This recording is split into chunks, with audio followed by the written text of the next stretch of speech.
Once again, the situation is about to get even more intense at this Portland Federal Building. Now, if you are unaware, it's been about 4 months in a row now, every single day, 24/7, protesters and federal agents have been clashing every single night, and the Trump administration, they've had enough. Operations are ramping up across the country, but you can see a ramp up of operations in Chicago, absolutely. And, Portland, Seattle, So this is a very big deal. Again, every single night, federal agents are on their own. The Portland police, they don't help out. The local lawmakers, they don't like these federal agents. And now Tom Homan has verified and promised there are more federal assets coming to Portland to help out. Now, despite this, we are seeing an increase of clashes between protesters and these federal agents, so we're going to dig into all of these brand new developments. Now, before we start the video, make sure you guys please like this video.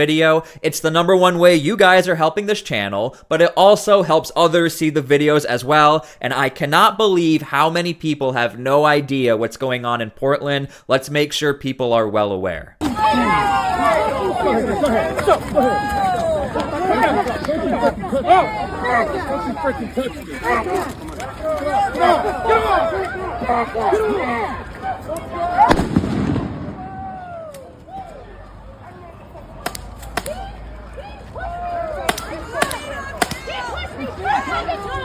Okay, I will explain why there's a federal agent playing a guitar on top of the federal building, but here's what's going on. Basically, the current rotation of federal agents, they have already dealt with these protesters before, and they are back on their deployment, or their rotation. They have been watching the videos. They have been keeping tabs, which is why a federal agent was caught playing his guitar on top of the federal building, and he was listing off the names of the different protesters on the ground while they were wearing their masks. And look, this is not Hollywood or fantasy. This was verified by Katie Daviscourt, who's one of the top journalists on the ground. She's a friend of the channel. These federal agents, they have done their homework. You can see a ramp up of operations in Chicago, absolutely. You're going to see a ramp up of operations in New York. You're going to see a ramp up of operations continue in LA. And, Portland, Seattle. All these sanctuary cities that refuse to work with ICE, where we know public safety threats are being released every day into this country, especially those cities, we're going to address that. Hey, real quick, if you haven't already, make sure to please subscribe to my channel so I can keep you guys up to date with what's going on in Portland. Again, this is such an underreported story. We've been talking about it since day one, and if it wasn't for you guys, a lot of people wouldn't know what's going on here. So make sure to please subscribe. It helps out a ton, and others can see what's going on in Portland. Now, here's where things get a little tricky for the Trump administration. You really have two separate operations going on in Portland. You have this one right here where everybody can see protesters and federal agents. They are clashing every single night. But outside of this little bubble, you also have field operations where agents are actually going in and doing their deportation operations. So the Trump administration really has to figure out where they're going to help. Are you going to send more bodies to this building to address the protesters? Or are you sending more field agents to do these deportations? So, Deb, we did hear from Mayor Keith Wilson's team. They say on the legal front, city employees have no duty to help federal employees do their job. And the mayor also sent us a statement in which he called rhetoric from ICE leadership callous and inhumane. Practically speaking, we've reached out to ICE to learn more about what increased operations really means.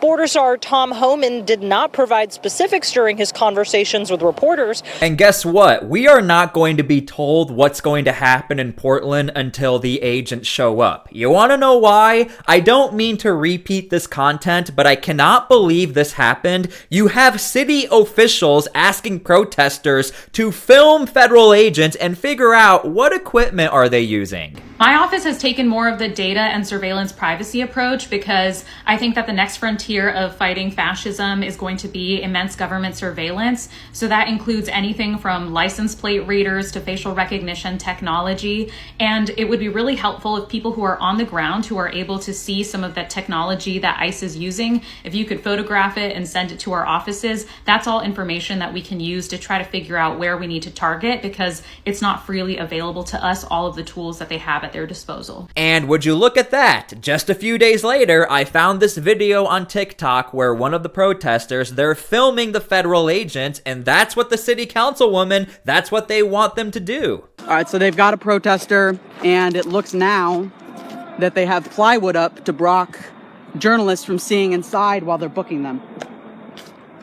So, let's see. Can you make your hand up? Thank you. His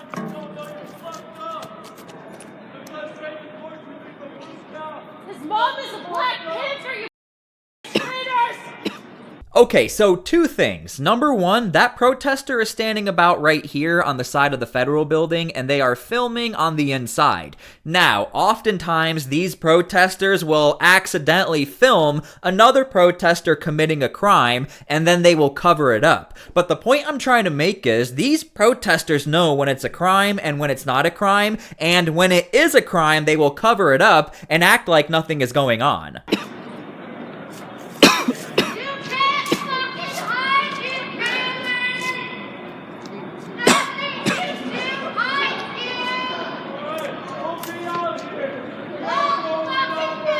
All right, now I'm standing on top of a bollard, attempting to get some video of this completely illegal arrest. And to be clear, I did not add this edit. This is from the protester. The protester knows the reason why they had to cover this up is because the other protester who's covered up is way too close to the federal building. You are committing federal trespass by being right here, which is why this crime is being covered up. This happens all the time, but I'm just trying to show you guys, these protesters, they will say, man, we can't stand these agents, they're always breaking the law, and in their own videos, they catch somebody breaking the law.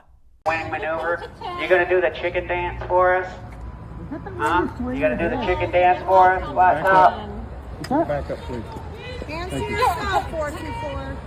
I'm polite tonight. You don't want to get in trouble with your handler now. Get the newspaper again. If you're good, I'll give you a biscuit. You feel like a big boy with your airsoft gun? Do you feel like a big boy? You really feel it? Huh?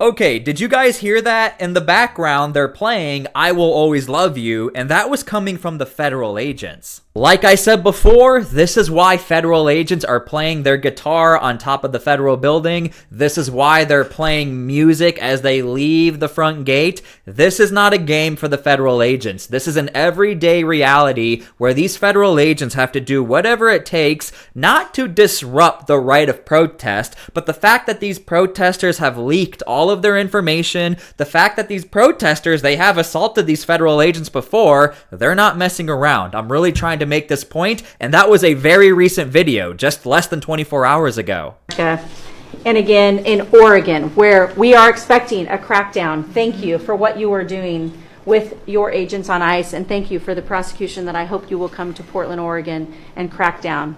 But while there are still good people, I was able to visit Buckeye Pacific, really a trading floor for the timber industry. So we still want to focus on great, hardworking American businesses. Okay, so to the Trump administration, they're really put in a tough spot because they are well aware of what's going on here in Portland. However, they also have to focus on the broader mission, which is the entire state of Oregon, whether or not they're going to send federal funding. But I do want to mention, Portland really is the hot spot of where the sanctuary policies all come together. The Trump administration, they are suing sanctuary states and cities for not cooperating with ICE or Homeland Security. So Oregon's going to have to make a really big decision. Are they going to work with Donald Trump, or are you going to lose all of your federal funding? And on top of that, more federal agents are going to show up anyway. We sat down with a sociologist who studies political violence. He tells us what this could mean. I think what we're looking at in terms of expanding operations is more immigration raids.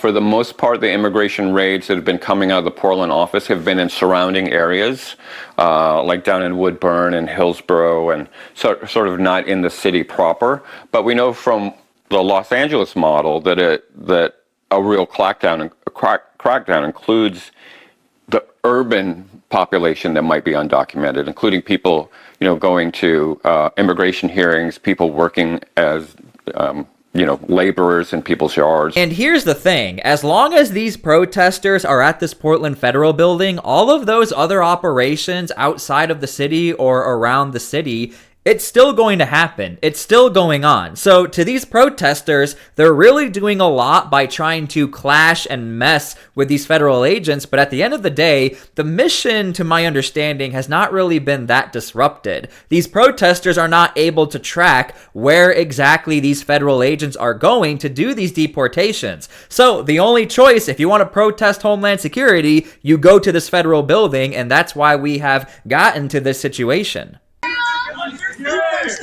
Look at them follow us. Look, they're following us. We're leaving and they're following us. Look at them all follow. Look at them all follow. City coming with the live footage. Look at them all follow. Yeah, we're live too. We're live too. We got our own. So this is the part that the media doesn't show you guys, and this is why I started making these videos. Look, I am all for protest. I think protesting is amazing. It's great for this country in a safe and right way, or a legal way. But this is the part the media doesn't show you guys, where these protesters, if they don't like you, they will follow you. They will run you out of there. And we know this because the person who's filming right now is another friend of the channel. We have a lot of people who have been helping us with this story for you guys. So thank you so much. And I was sent this and they let me know they were followed. These protesters did not like that they were in the area. Did not engage with me, and I told you numerous times, do not engage with me. Okay. So I will remove myself from you, and then if you come to me again, you've broken the law. This is public property. No, there's a law under a statute, ORSS 166. You're in my face. And So right now, if this person wanted to call 911, she's not going to get any help because she is within the area of the Portland Federal Building, just to let you know. And again, this is a friend of the channel. They did not ask for a shout out. They're doing this for me and you. 0125. Know the law. Learn your the breath law. is smelly. Good. I hope it hurt you. I was told you by your blood. Why can't we be friends? Oh, hello. Hi. Oh, look, she's going to come up to me again. Hey, did you guys notice that person? They were really friendly on TikTok, but they act a little more different when somebody else films the video. So again, this is why we make our videos, to get the full perspective of what's going on here. A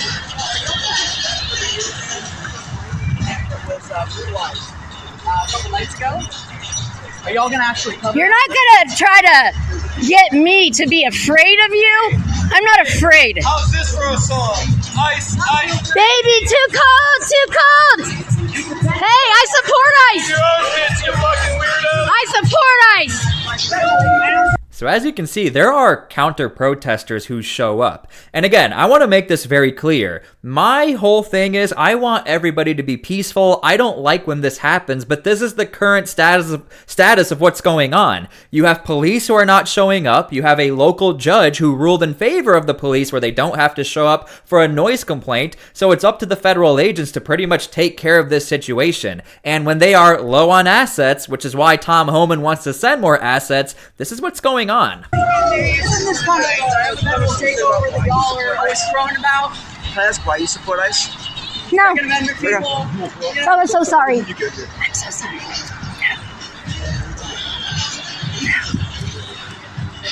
Now, if it wasn't for people like this filming the video for me and you, we wouldn't know what's going on at this federal building. So this is a brand new development where these federal agents have created this big blue line. At the very beginning of these clashes, up until only a few days ago, this blue line was not here.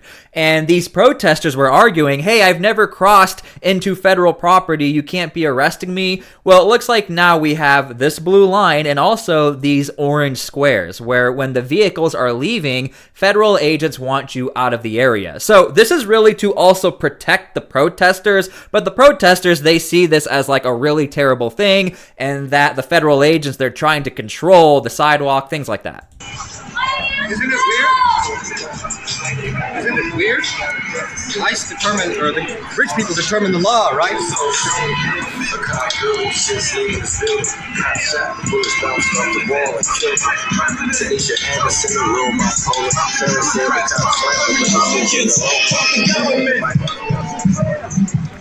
And again, the cops do not have to show up for any of this. If there is a loud noise complaint, if you live across the street and you call 911 and say, these guys have been playing music all night, can you help out? No, we don't have to, actually. The judge said we don't have to. Billy!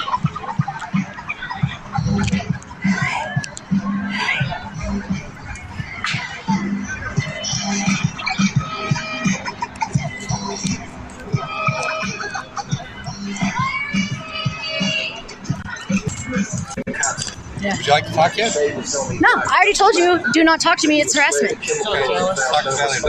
These protesters are always fishing. And by the way, this guy's home was raided by federal agents, by the way. But these protesters, they're always fishing. They're trying to figure out, who are you? Are you on our side? Are you not on our side? Man, are they the friendliest people ever if you are on their side, as in you support exactly what they support. But if you are somebody who's down there and you're just filming and you don't know what's going on, they still don't want you there. Because if you post this video, people like me and other commentators are seeing this, we're asking you guys how you feel about it, and it looks like the majority of viewers who watch this, they actually question what's going on. And by the way, even a lot of Democrats have a massive problem with what's going on here, believe it or not. Democrats as a whole, we've proved this on my channel with the actual new statistics, Democrats as a whole generally do not like Homeland Security or ICE. But Democrats also know things like this 24-hour siege where the line has been crossed so many times, that makes a lot of Democrats look bad who technically support what they support, but not the way that they're doing things. So I do want to throw out, I don't want to generalize every Democrat, I don't do that here, but generally speaking, Democrats also don't really like what's going on here. So yeah, that's the situation. So that is the current status in Portland as far as this Portland federal building. I am very curious what Tom Homan is going to decide. Do we send more bodies to this location, or do we send the other bodies to the rest of Portland and do their job with the deportations? In my opinion, I do think they're going to take option number 2. I think they know that the agents have been able to handle this for a while now, and by doing these rotations, the other agents can take a break. That is my opinion. You guys can leave yours down below. Thank you so much for being here. God bless, and we'll see you all later.